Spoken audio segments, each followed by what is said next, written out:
په نسبت باندې زما پشان یو د ناچڼې ناچیزه په داسې پروګرام کې رابلل او ما غونته ناچیزه ته مقرره کول دا زمونږ د دې علماء کرامو شفقت ته محبت ته الله دې دې له درجات عالیه نصیبه او فرمایي. زمونږ ستاسو مهمان خصوصي مفتی صاحب شهاب الدین صاحب هغې تشریف فرما دي او هغې به خصوصي خطاب فرمایي. زه انتهایی اختصار سره یو خبره دوه عرض کومه، الله تعالی دې ما ته توفیق عطا وفرمایي.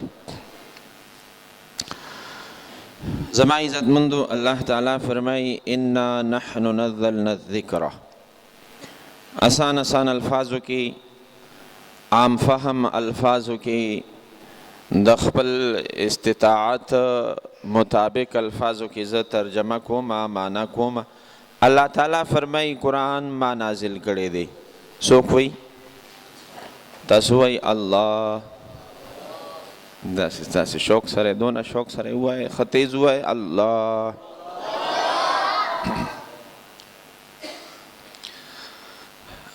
بزرگان فرمائی ایک بار اللہ کہنا. ماتم توجہ شتا؟ ہاں، ایک بار اللہ کہنا. یو پیرا اللہ ویل، یو پیرا تاسو وای اللہ. شوق سره ټول یو ځای وای اللہ. ایک بار اللہ کہنا دونوں جہانوں کی نعمتوں سے بہتر ہے. یو پیرا اللہ ویل د دواړو جهانونو د نعمتونو نه بهتر دی. وای اللہ. زما عزتمندو که چاته جیدادونه ملو شوي دي، که چاته پیسې ملو شوي دي، که چاته بنگلې ملو شوي دي، د هغه کس نه دغه کس بهتر دی چې یو پیره وی الله ووایې. زما عزتمندو جنت دی الله مونږ ته نصیب کی، آمین ووایې. جنت بنگلې دی الله مونږ ته نصیب کی، آمین ووایې. خو په دا ټولو کې لویه مرتبه دا ده، لوی شان دا دی، د بنگلو نه لوی شان دا دی، د نهرونو نه لوی شان دا دی، جنتونو نه لوی شان دا دی چې بنده په دنیا کې یو پیره وی الله ووایې. اللہ تعالیٰ فرمائی انا نحن نزلنا الذکر، بشک ما دا قرآن نازل کړی دی، مونږ دا قرآن نازل کړی دی. وَإِنَّا لَهُ لَحَافِظُونَ، اللہ فرمائی زب حفاظت کم. اوائے سبحان اللہ. اللہ پاک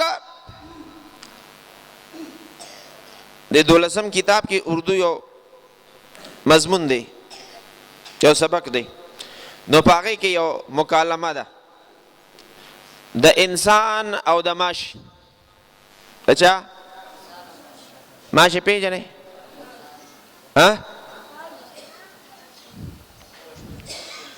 اټوله شپه یو سړی تللی و، اډینګي ډېر شوي وو، نو په هغې کې به فلیکسونه جوړ کړي وو که نه. اډینګي م یاد دی که نه دی؟ ډینګي م یاد دی؟ اسپتال کې به چې پوسټر یې لګولې وې، نو یو سړی ناشنا راغلی و کلي ته چې لاړو، ویل خلکه بس الیکشن خو پاتې، ویل دا خو ډېر کار خراب شوی. ولې؟ وی پېښور کې خو ماشیم الیکشن ته ولاړ دي، غټې غټې پوسټر یې چاپ کړي دي، ځل خپل تصویران یې پې ورکړي. د ماشي او د انسان مکالمه وه، یو بل سره بحث کولو، یو بل سره څه کولو؟ بس سوچل درځي که نه؟ نه درځي. تاسو له د عالمانو نه زده کوئ، خوښه مه ده که نه ده؟ زه یونیورسټۍ کې وم نو اول سټوډنټ وم، بیا لیکچرر وم. نو چې کله سټوډنټ وم آخري کلاسونو، نو استادانو به وایي چې بس وایې که نه، تاسو هم پکې څه ګپ شپ ولګوئ.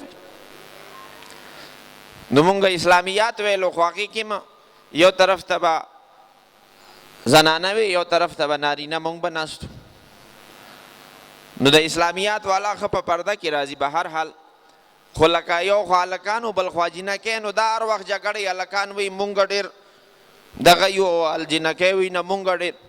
نو یو جینۍ پاڅېده ویل سرجي، نو سرجي ورته وی ها، ویل ګوره جي دا مال او دولت چې څونه یي که نه، نو دا د ښځې په قسمت کې یا.